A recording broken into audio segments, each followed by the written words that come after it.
Mag-react muna tayo bago naman maghingi din sa kabila. May pasabog daw sa comment doon sa Facebook. Yung may tatanong, sabi daw bakit dinaanan lang ng mga manlanggam yung lollipop? Palupitan ng sagot. At may pasabog daw sa comments. Sabi daw, siguro din nagtutudbrush yung may-ari. Kasi yun langgam, sa amin lumilipat. Bisaya only knows. Oh. Hindi nila bet yung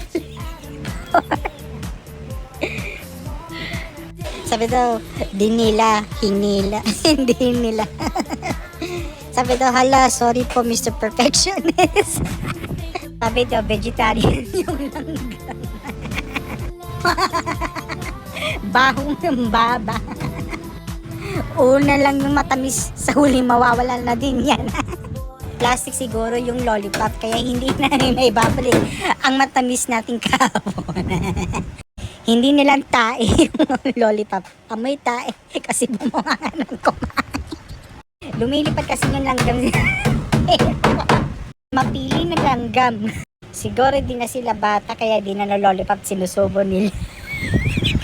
Sabi na langgam set, wag na yan mamaya pap. Mamatay pa tayo sa laway. Bakal na diabetes sila. Tanungin mo yung langgam.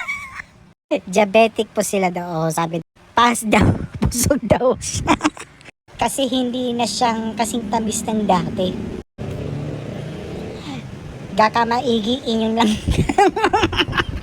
Pati langgam ayaw na sa'yo. Hindi naman dinaanan, iniwasan nga eh. Ay pakabastos. Karne yun ang pupuntahan nila. Mindset ba? Mindset. Tulad na ng langgam, nakakasawa na ang matatamis mong salita. Ay tarantado ka rin. Sabi din ni Margie, dirty na daw. Kasi di siya dawan. Ay, same, ano po? Kasi sinubo na tong ng ibang amoy. Panis na laway.